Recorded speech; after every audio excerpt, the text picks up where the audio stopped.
Welcome to Imagine Otherwise, the podcast about the people and projects bridging art, activism, and academia to build better worlds. Episodes offer in-depth interviews with creators who use culture for social justice and explore the nitty-gritty work of imagining otherwise. I'm your host, Kathy Hanneback. Welcome to episode 10 of the Imagine Otherwise podcast. Today our guest is Nikiko Masumoto. But before we jump into my interview with Nikiko, I want to let you know that 2 group coaching programs that I run for interdisciplinary progressive graduate students are now open for enrollment: the Grad School Rockstar Program and the Dissertation Rockstar Bootcamp. Both programs help progressive interdisciplinary scholars like those featured on this podcast create awesome work, build accountability and community for their projects, and rock their interdisciplinary careers. If you or someone you know are a graduate student who wants to create a regular writing routine, stop drowning in email, prioritize self-care, and finish their dissertation alongside other social justice-oriented scholars, you can go to gradschoolrockstars.com to find out more. Now on to the interview with Nikiko. Born in the Central Valley of California, Nikiko Masumoto spent her childhood slurping overripe peaches on the Masumoto Family Farm, an 80-acre organic farm in Delray, California. She has never missed a summer harvest. She graduated with highest honors from UC Berkeley with a BA in Gender and Women's Studies. It was there that she realized that she wanted to return to the Valley to farm. But first, she completed a Master of Arts in Performance as Public Practice at the University of Texas at Austin. Her area of research focused on the performance of memory and Japanese American history, specifically the movement for redress. In 2013, she published her first book, a cookbook called The Perfect Peach, which she co-authored with David Moss Masumoto and Marcy Masumoto. In 2015, her family was the subject of a documentary film called Changing Season, which explores a moment in the family story of transition and living on the land. She continues to develop her creative practices, exploring civic practice, creative entrepreneurship, storytelling, and site-specific performance.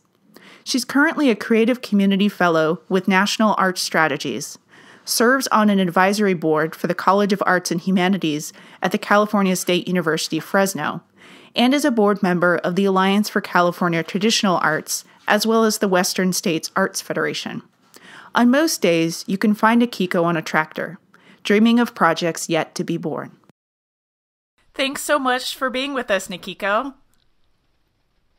I'm so excited. Thanks, Kathy. So you are doing 1.5 million things.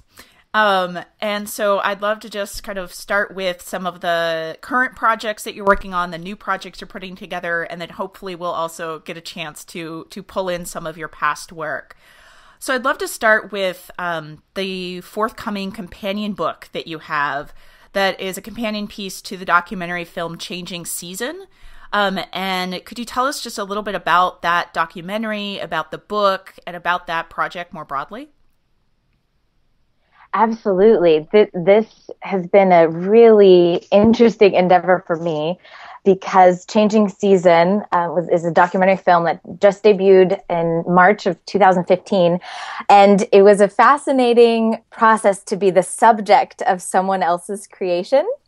And there were just wonderfully challenging moments about thinking about the production of truth and representation when you're in the subject's position and not necessarily the creator, which is the lens that I'm used to taking up more often. So the film itself follows our family for a year on our farm. And our farm, the Masumoto Family Farm, is in the Central Valley of California. I am blessed to be the 4th generation to physically touch this soil. And the film shares a little bit about the history of our family, being a Japanese American family, and the way in which the history of internment camp, so-called internment camp, is really woven through our daily lives here and what it means to be farming, what it means to be planting and cultivating food and planting roots in California. And the film also follows my dad and I, as we negotiate the myriad of challenges and joys of farming together, both on a daily basis of me learning the tasks and the craft of farming, and also taking up bigger questions about what does it mean to transition work between generations? How do we honor the generations that come before us and also forge our new paths? And so the film really helped us open up a lot of meaningful conversations that we'd been wanting to have. Because one of the challenging things about being in a family farm, I've found, has been that in a sense, my success or my kind of growth as the next generation is indelibly linked to the mortality of my dad. And that's a really heavy thing to embrace and work through together.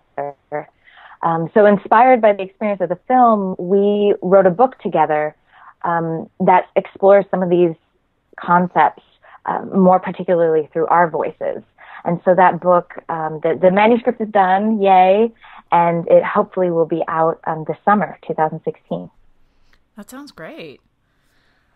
You're also the author of another book, a cookbook, which I'm a big fan of, by the way. And I'll put links in the show notes to that. I know, I love all those recipes.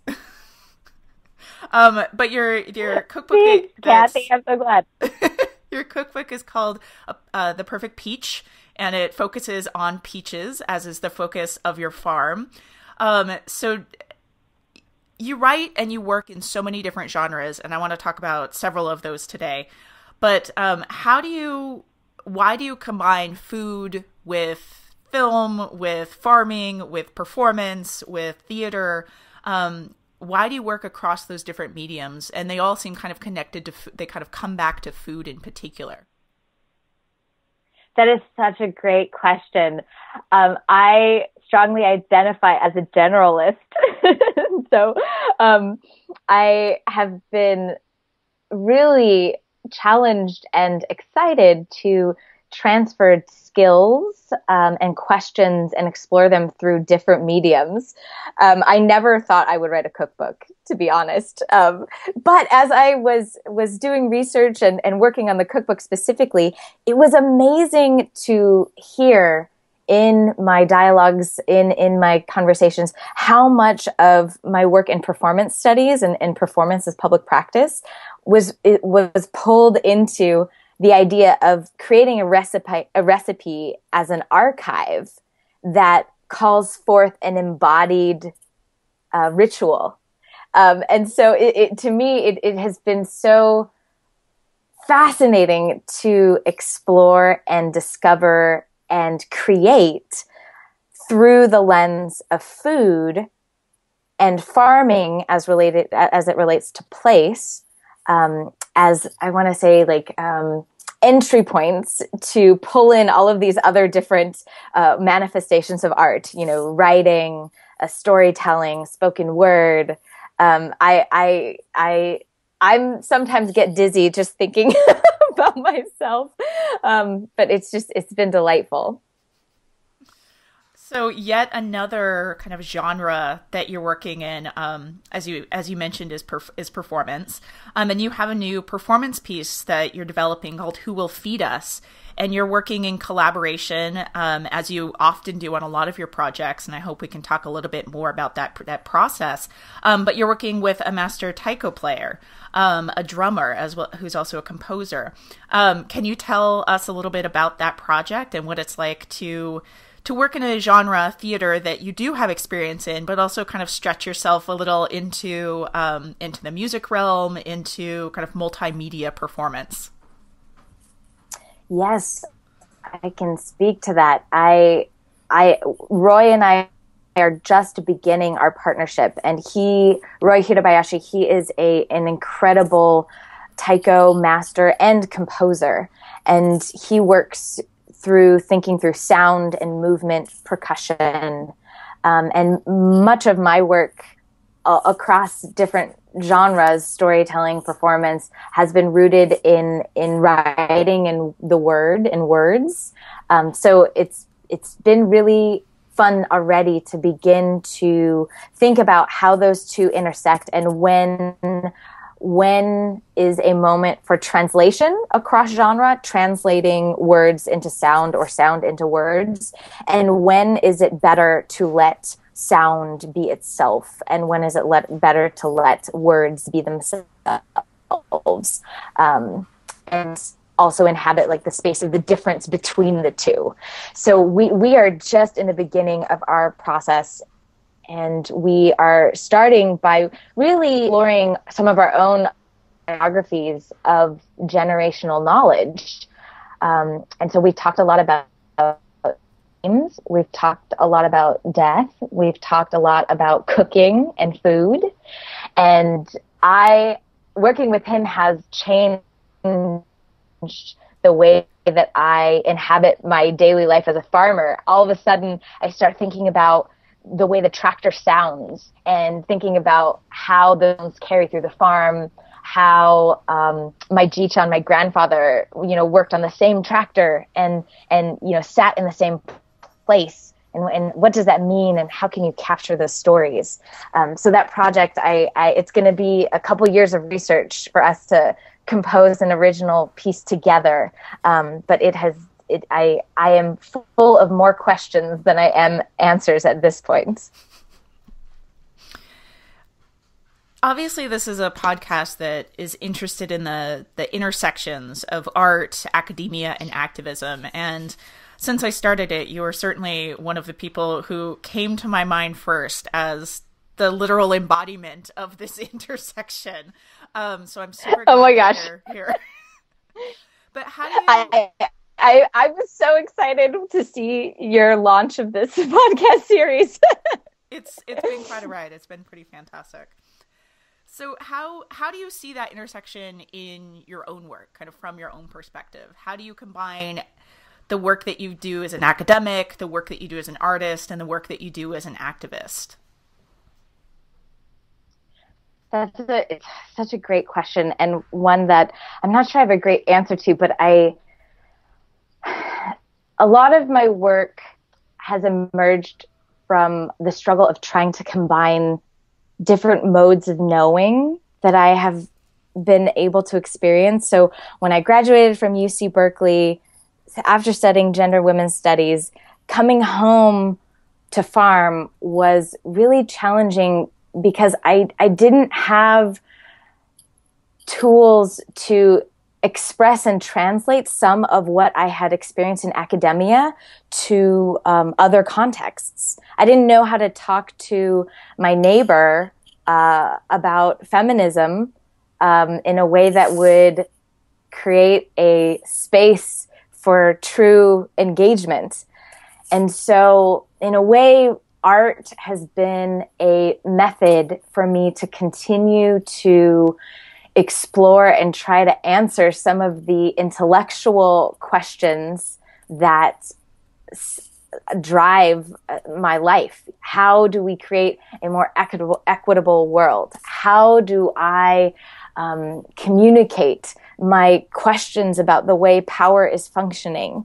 And in so doing, I'm not sure if I would call myself an activist, but I definitely borrow from and hope that some of my work helps to participate and bolster activist work. Because I think for me, the act of creating something with a root of ferocious critical thinking, that in itself is part of the work of activism that is trying to remake the world.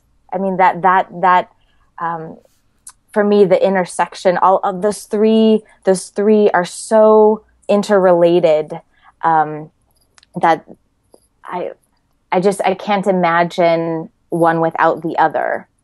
I know that that's not true for everyone, but for me, that's definitely true. Ferocious is such a great way to put that. The kind of the passion, the rage, the fire that comes from social justice commitments, right? Whether we use the term activism to describe those or not, but also the kind of ferociousness and kind of insatiability of knowledge, right? Of knowledge production, of knowledge seeking, of learning. Your phrase of combining different ways of knowing, kind of taps into that, right? And it's certainly a theme that carries throughout your work, regardless of the medium, regardless of the genre, regardless of whether it's a solo piece or whether it's a collaborative piece, whether you're working with family members, with friends, with people you just met. It's certainly a kind of strong thread across all of your various projects. I love that word. I do. It's a great word, and it fits so well with what you do. Thanks, Kathy. So as listeners might have gathered, Nikiko and I met in college, where we were both gender and women's studies majors at UC Berkeley. And then we both went on to do graduate work in interdisciplinary programs, me in cultural studies at the University of California, Davis, and Nikiko in performance as public practice at the University of Texas at Austin. So clearly, interdisciplinarity is something that you and I have been working on together for a very, very long time. So I'll just ask you, what does interdisciplinarity mean to you? What drew you to gender and women's studies, to performance as public practice, to Asian American studies? All of these fields that you draw on so heavily and that you've contributed such rich work to over the years. Why work between fields? My gut is taking me back to why I chose gender and women's studies. And Kathy, I don't know if I ever asked you why you chose the same program. I'd love to hear that. But for me, the birth of that major for me was in utter confusion. And I think that confusion is the best place to start an endeavor. And it is absolutely always already interdisciplinary. I remember my first class with Professor Lee Gilmore. She used words that I had never heard before: feminism, patriarchy, hegemony. And I was utterly fascinated by my lack of understanding. And that is what made me fall in love with gender and women's studies, that I had no idea what these things meant, but I knew that they were about power. And I'm not sure I even really internalized how interdisciplinary women's studies was as a field when I was, 17 and picked that major. But now looking back at it, when I think about interdisciplinary work, I immediately think about points of contact.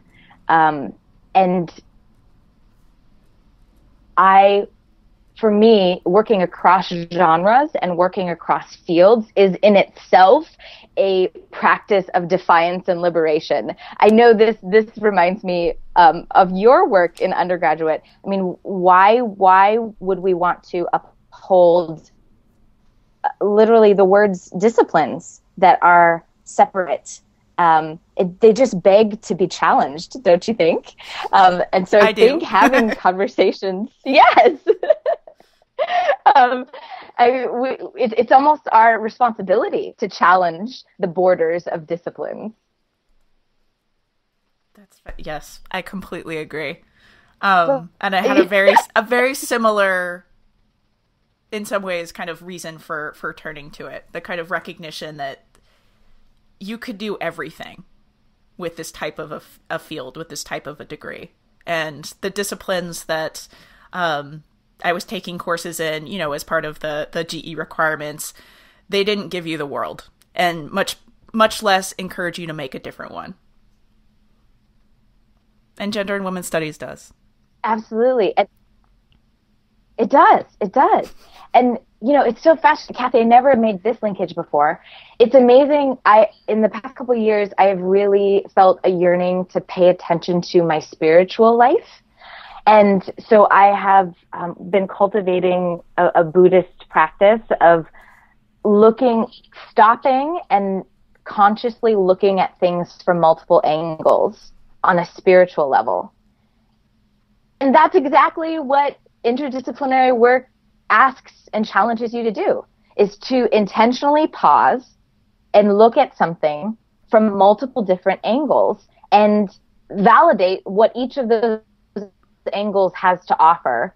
But also, then when you can consider things from all these different angles, you then are invited to a level of discernment, right? Where you can start discerning what is useful in different contexts. Absolutely. That's so exciting to me. So one of the other things that I think you and I both value very much coming out of our kind of shared roots, if you will, in the academic arm of feminist movements, if you will, is an emphasis on collaboration, right? And kind of commitment to collaboration as a political and ethical project, as a kind of core tenet of what we do. So you have such a rich history of collaboration. So I'd love to hear you talk a little bit about how you navigate that, right? Collaboration is amazing, and it lets us do things and get places and create stuff that we never could by ourselves, right? And some of those things that we make in the process are worlds themselves. But of course, collaboration is also incredibly hard. It's challenging. It's frustrating. It can be a pain in the ass in a lot of ways, right? Intermixed with all of the pleasure that it brings, for sure. So, who are your kind of favorite people or communities to collaborate with, and how have you navigated some of the waters of that process?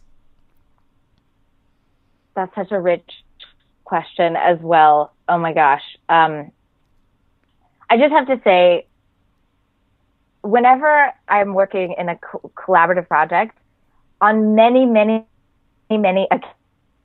am I challenged to really think about what radical love looks like in a daily practice.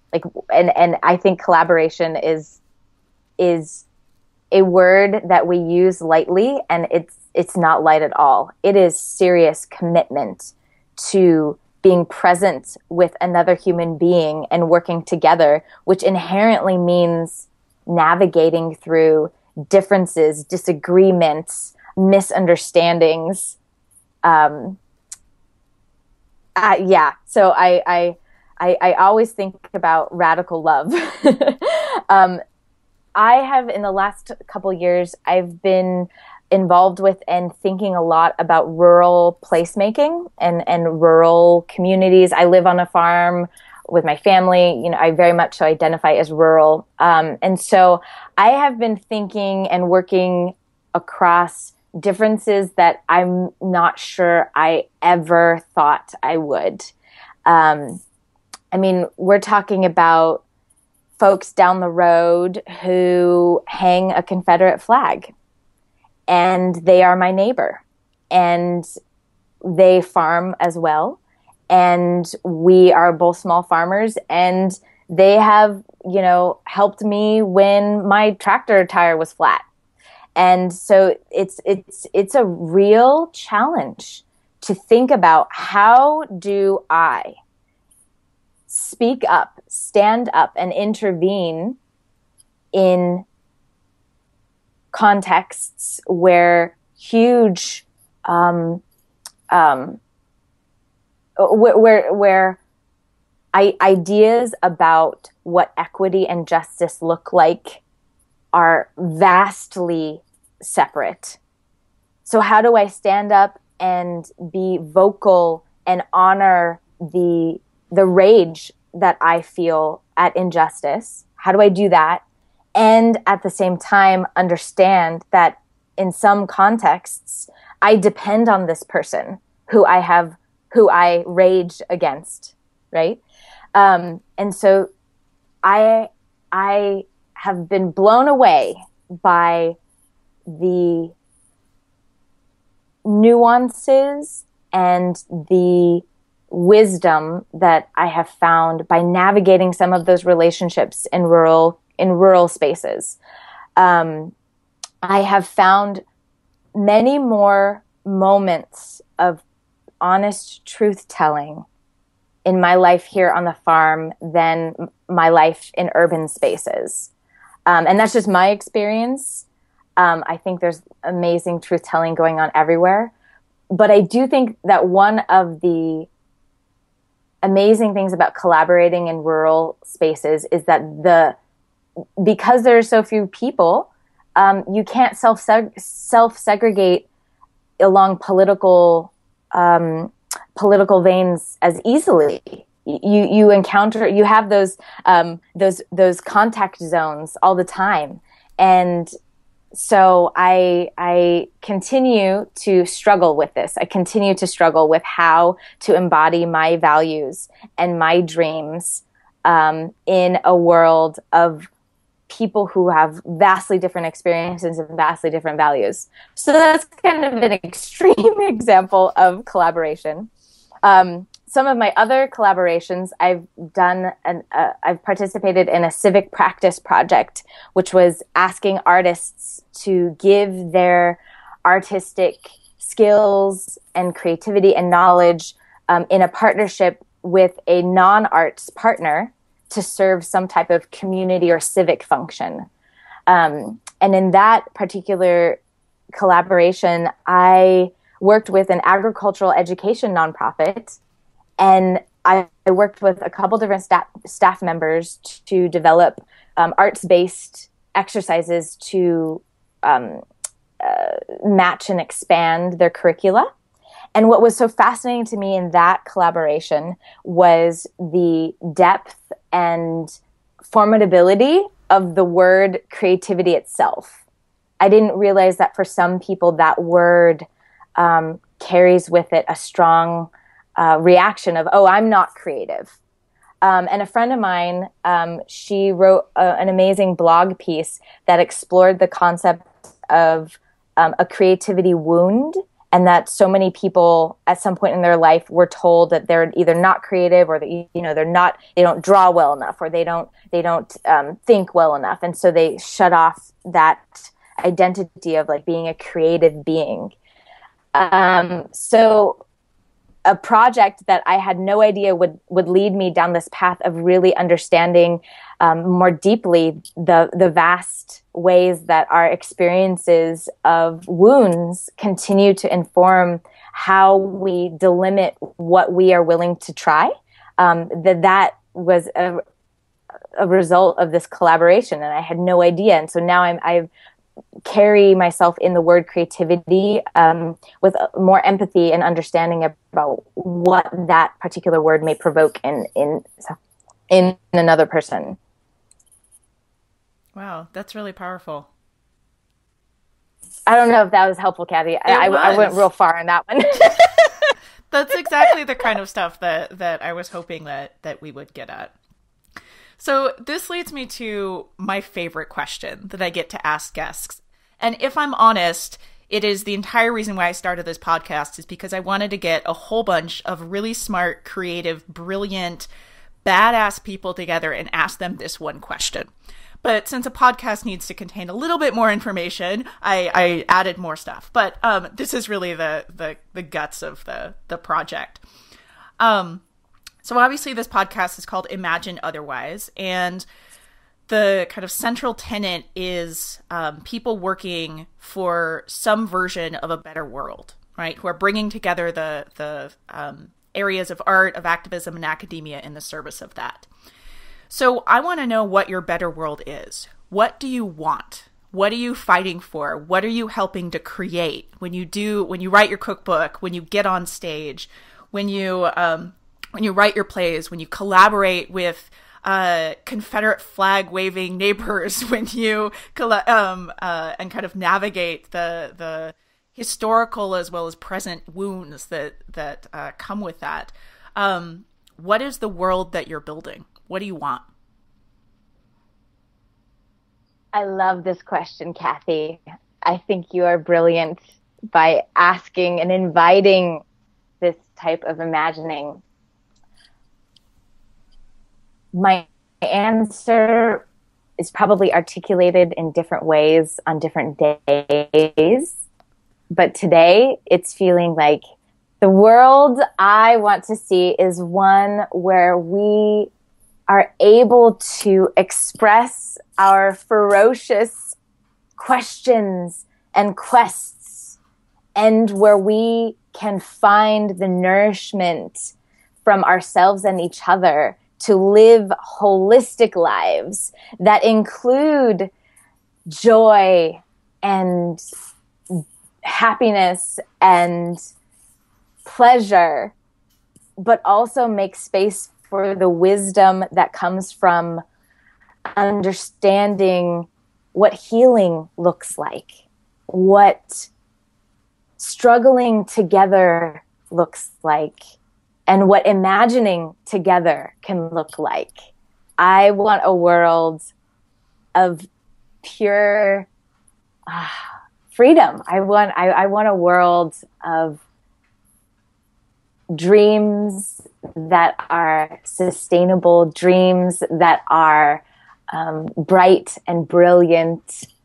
And I want to be right in the middle of it. I want to be listening and witnessing and speaking when I'm needed. And you are. I hope so. Well, thank you so much for being here. Oh gosh, Kathy, I'm so honored. Thank you so much. Just the invitation to do this has made me so full of joy and happiness. I'm so glad. Well, in the show notes, we'll be sure to link to all of the various projects, the millions of projects that Nikiko has been working on over the years, as well as some of the really exciting upcoming ones. And if anybody wants to follow up, I am on Twitter and Facebook and happy to connect with folks.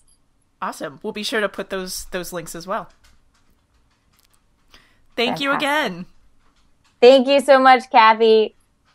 Thanks for listening to another episode of Imagine Otherwise. Editing for this episode was done by Julie Leonard. Be sure to check out our website at imagineotherwise.com to listen to full episodes, read show notes, and see links to the people, books, and projects discussed on the show.